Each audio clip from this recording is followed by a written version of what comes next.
என் பேர் மெர்சி. எனக்கு கல்யாணம் முடிஞ்சு பையனும் ஒரு 2 பெண் பிள்ளைகள் இருக்காங்க. வீட்டுக்காரர் ஆஃபீஸ் ஸ்டாஃபாக இருக்கார்.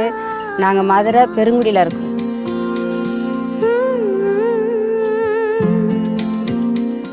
நான் 14 வருஷமாக வீசிங்கில் கஷ்டப்பட்டேங்கய்யா. ரொம்ப அதாவது மேல் மூச்சு கீழ் மூச்சு வாங்குவோம், மூச்சு விட முடியாது, ரொம்ப கஷ்டமாக இருக்கும். அந்த மூச்சு விடுனாலே ரொம்ப திணறுவேன், ராத்திரியில் தூக்கம் வராது. அந்த திணறும் போது இருமல் வந்துடும், ரொம்ப அதிக தும்மல் வரும். தும்மல்னா அப்படி ஒரு தும்மல் தும்முவேன். தும்மல் வந்துருச்சுனாலே கஷ்டம்தான். வீசிங் வந்தால் கால்லாம் வலிக்கும், ரொம்ப அப்படியே உளைச்சல் கொடுக்கும், தெம்பே இருக்காது உடம்புல, அந்த பலன் இல்லாமல் போயிடும். வீசிங் வந்துச்சுன்னா 1/2 மணி நேரம் பெருக்க வேண்டியது வாசலை 1.5 மணி நேரம் பெருக்குவேன் நான். வீட்டுக்காரமாக வீசிங் வந்தால் எந்த வேலையுமே பார்க்க முடியாது. துணி துவைக்கலேருந்து பாத்திரங்கள் எல்லாம் நான் தான் பார்ப்பேன். அந்த வீசிங் வந்துச்சுன்னா ஆசைப்பட்ட பொருள் எதுவும் திங்க முடியாது, என்னால் ஒரு பழம் எதுவும் சாப்பிட முடியாது, ஜூஸு குடிக்க முடியாது. அதுமாதிரி நல்லா ரசம் ஊற்றி சாப்பிட்ணுன்னு நினச்சாலும் முடியாது. ஏன்னா ரசம் ஊற்றி சாப்பிட்டா அந்த புளிப்பு சேராது, வீசிங்க்கு புளிப்பு சேராது. எனக்கு மாடி படி ஏறி இறங்கவே முடியாது, 3-4 படி கூட இறங்க முடியாது, அவ்வளவு வீசிங் வந்துடும். 4 படிக்கட்டு ஏறினோடனே இப்படி ஏங்கி தான் மூச்சு விடுவேன் நான். அப்புறம் நின்று தான் மூச்சு விட்டு தான் அதுக்கு பிறகு நான் படி ஏற முடியும். வீட்டில் எந்த ஒற்றை கூட என்னால் அடிக்க முடியாது. ஒற்றை அடிச்சுன்னா உடனே வீசிங் வந்துடும். எப்பயுமே இன்கலர் 2 தடவை யூஸ் பண்ணிடுவேன். எப்பயுமே என் கையில் அந்த இன்கலர் கையில் தான் இருக்கணும். அது இருந்தால் தான் என்னால் வேலை பார்க்க முடியும். இப்படி வீசிங் இவ்வளோ வீசிங் வருது, சாகிற வரைக்கும் இந்த வீசிங் தானா, இல்லை இடையில நான் போயிடுவேனா, இந்த வீசிங் வந்தோடனே இறந்துருவேனா, அப்படிலாம் நான் நினச்சிருக்கேன். நான் ரொம்ப கஷ்டப்பட்டிருக்கேன் அந்த வீசிங்னால. அந்த வீசிங் ரொம்ப மூச்சு என்னால் விட முடியாது.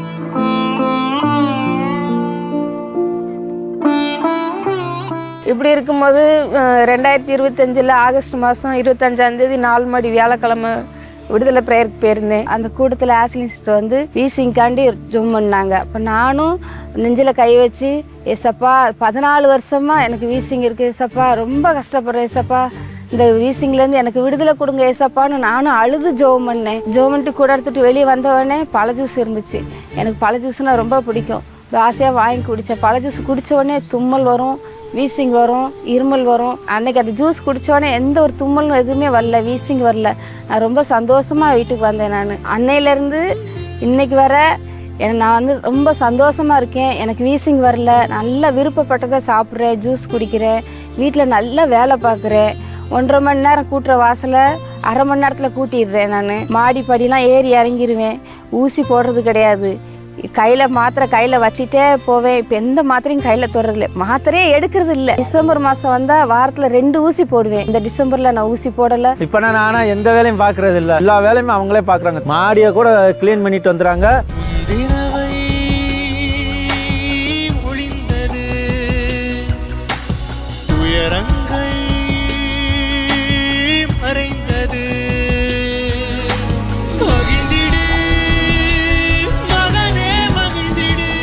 பதினாலு வருஷமாக இருந்த வீசிங் பிரச்சனையிலேருந்து சோகம் கொடுத்த ஏசாப்பாவுக்கு கொடா கோடி நன்றி.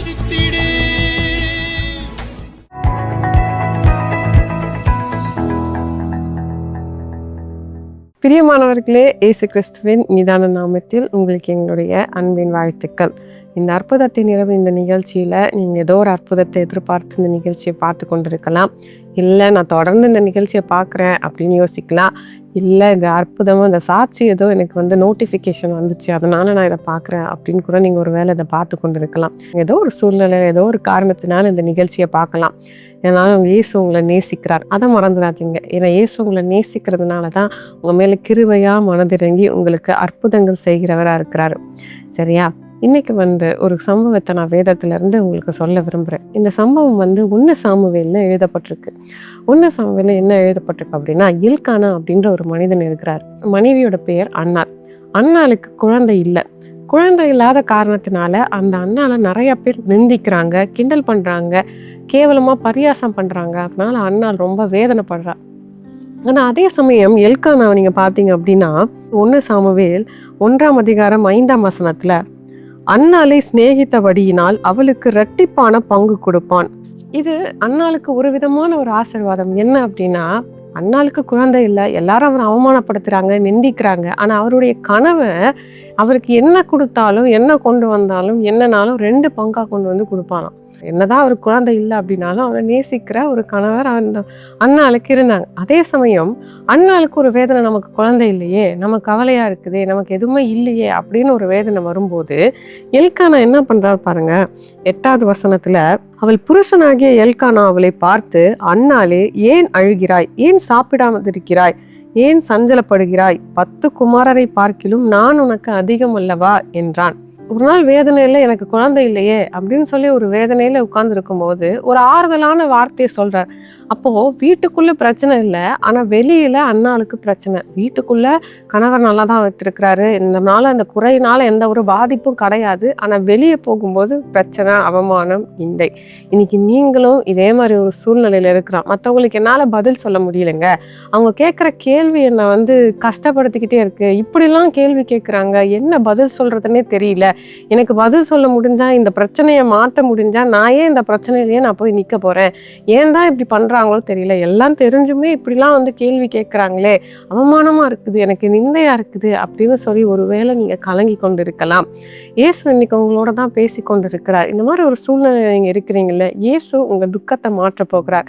இந்த அண்ணாளோட வாழ்க்கையில என்ன செய்தார் தெரியுமா? எனக்கு இந்த குறை இருக்கிறது உண்மைதான், எல்லாரும் என்னை நிந்திக்கிறாங்க, ஆனா நான் கர்த்தரிடத்துல போறேன், தேவாலயத்துக்கு போய் அவ ஜெபம் பண்ண, என்னெல்லாம் அவளுக்கு பிரச்சனை இருந்துச்சோ அதை எல்லாத்தையும், என்னெல்லாம் கவலை இருந்துச்சோ அதை எல்லாத்தையும் சொல்லி அவ கர்த்தரிடத்துல மன்றாடி ஜெபித்து முடித்தா. ஆனா என்ன நடந்தது தெரியுமா? அண்ணால கர்த்தர் ஆசீர்வதித்து ஒரு குழந்தையை கொடுத்தாரு. ஆசீர்வாதம் அவன் வாழ்க்கையில நடந்துச்சு. ஒருவேளை நீங்களும் நினைக்கலாம், என்ன பதில் சொல்றது, இந்த மாதிரி கவலையா இருக்குது, எல்லாரும் கேள்வி கேட்கிறாங்களே அப்படின்னு நீங்க நினைக்கலாம். இன்னைக்கு நாம இணைந்து ஜெபிக்கும் போது இயேசு உங்களுடைய வாழ்க்கையில காணப்படுகிற அந்த நிந்தைய, அந்த அவமானத்தை, அந்த கஷ்டத்தை இன்று மாற்ற போகிறார். இன்னைக்கு ஒரு சாட்சியை நீங்க கேட்டீங்கல்ல, சகோதரி மெர்சி மதுரையை சேர்ந்தவங்க, 14 வருஷம் ஒரு வீசிங் பிரச்சனைனால பாதிக்கப்பட்டிருக்கிறாங்க. 14 வருஷம் வீசிங் பிரச்சனை அடிக்கடி வந்துகிட்டே இருக்கும். ஒருவேளை அவங்க கூட இருக்கிறவங்களாம் சொல்லியிருப்பாங்க, கவலைப்படாத, வீசிங் தானே, நமக்கு பிரச்சனை வந்தால் நம்ம பஃப் படுத்து சரி பண்ணிக்கலாம், இது நம்ம கொஞ்சம் கேர்ஃபுல்லாக இருந்தோம் அப்படின்னா நம்ம பார்த்துக்கலாம். என்னைக்கெல்லாம் அவள் வேதனையோட மனமடிவோடு அந்த சகோதரி இருக்கும் போதெல்லாம் ஒருவேளை வீட்டில் இருக்கிறவங்க ஆறுதல் சொல்லியிருக்கலாம், இல்லை அவங்க பாதிக்கப்படும் சூழ்நிலையில் வீட்டில் இருக்கிறவங்க அவங்களுக்கு கஷ்டத்தில் பங்கு எடுத்திருக்கலாம். இந்த மாதிரி சூழ்நிலை அவங்க இருந்திருக்கலாம், பாசமாக வச்சுருந்துருக்கலாம். ஆனால் வெளியே போகும்போது இந்த மாதிரி பிரச்சனையை ஃபேஸ் பண்ணும்போது அந்த பிரச்சனையை இவங்க தானே பண்ணி ஆகணும், அந்த சகோதரி தானே வீசிங் வந்துச்சுன்னா தாங்கி ஆகணும். எத்தனை பேர் ஆறுதல் சொல்லுவாங்க, எத்தனை பேர் நாங்கள் இருக்கோன்னு சொல்லுவாங்க, ஆனால் பிரச்சனைன்னு வரும்போது அவங்க தானே தாங்கி ஆகணும், அவங்க தானே செஞ்சு ஆகணும். அப்படிப்பட்ட சூழ்நிலையில தான் அந்த சகோதரி இருந்தாங்க. இயேசுவே தேடி வந்தாங்க. கூட்டத்துக்கு வரும்போது இயேசுவை விசுவாசிச்சு, எனக்கு ஆறுதல்லாம் எல்லாரும் கொடுக்குறாங்க ஆண்டவரே, ஆனால் என் பிரச்சனையை நான் தானே சகிக்க வேண்டியது இருக்குது, அந்த பிரச்சனையை நான் தானே மேற்கொள்ளணும், எனக்கு அந்த பிரச்சனையை எப்படி சமாளிக்கிறதுனே தெரியல, இயேசு எனக்கு உதவி செய்யுங்க அப்படின்னு அவங்க ஜெபிக்காங்க. ஜெபிக்கும் போது இயேசு அற்புதம் செய்தார்.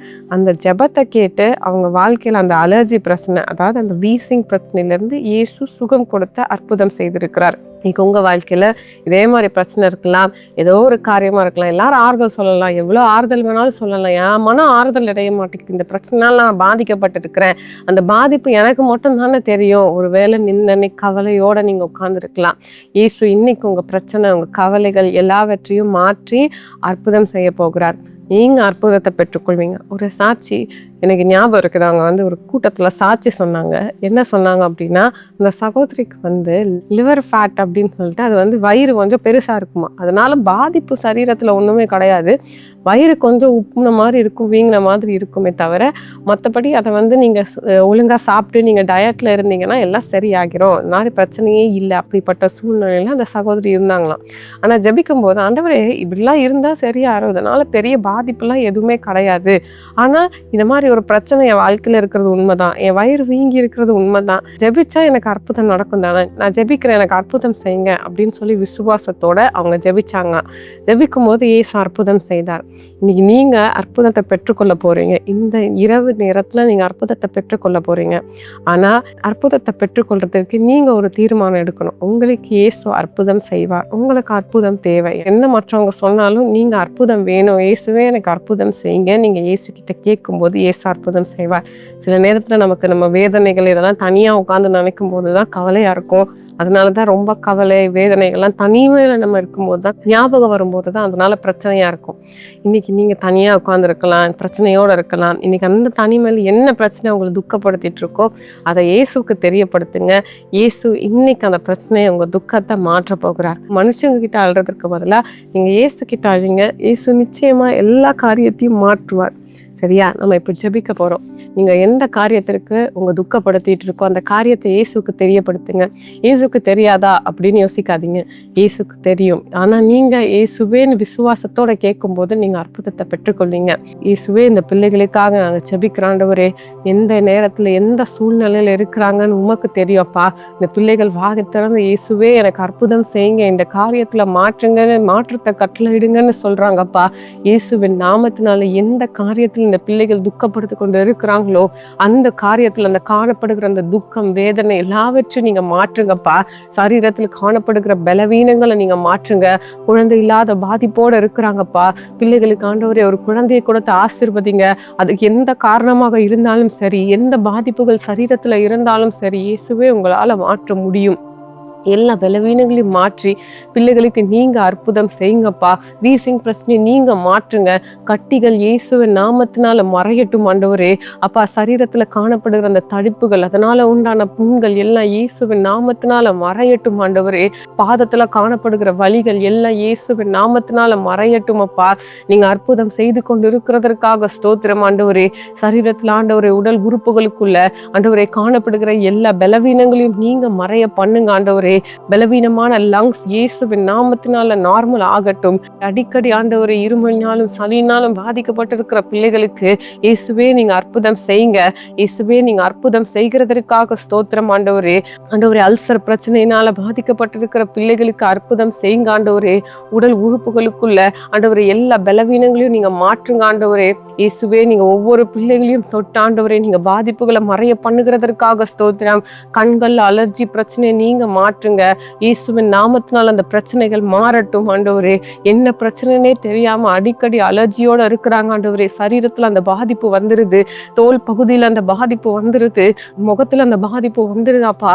இயேசுவின் நாமத்தினால இயேசுவே நீங்க ஆண்டவரே சிலுவையில் இந்த பிள்ளைகளுக்காக ரத்தத்தை சிந்திருக்கிறீங்கப்பா. இந்த ரத்தத்தின் வல்லம் இந்த சரீரத்துல உச்சம் தலை முதல் உள்ளம் கால் வரை பாய்ந்து செல்லட்டும். எல்லா காரணங்களும் ஆண்டவரே இயேசுவின் நாமத்தினால மறையட்டும் அப்பா. அந்த அலர்ஜி பிரச்சனை முற்றிலுமாய் மறைகிறதற்காக ஸ்தோத்திரம். முகத்துல காணப்படுகிற அந்த பிரச்சனை நீங்க மறைய பண்ணுகிறதற்காக ஸ்தோத்திரம். இயேசுவே, நீங்க அற்புதம் செய்கிறதற்காக நன்றி அப்பா. நீங்க ஒவ்வொருவரையும் நீ தொட்டு அற்புதம் செய்து விட்டதற்காக ஸ்தோத்திரம். இயேசுவின் நாமத்தினாலே ஆமீன். நம்ம ஜெபிச்சிருக்கிறோம். இயேசு நம்முடைய ஜெபத்தை கேட்டிருக்கிறாரு. நிச்சயமா உங்களுக்கு அற்புதம் செய்துட்டாரு. விசுவாசிங்க, அற்புதங்களை எதிர்பாருங்க. ஆமீன். For further details and prayer support, contact Jesus Redeems Ministries, Nalumavudi, Thoothukudi District, 628-211. Our phone number 04639 353535. info@jesusredeems.org. Our website www.jesusredeems.com. God bless you.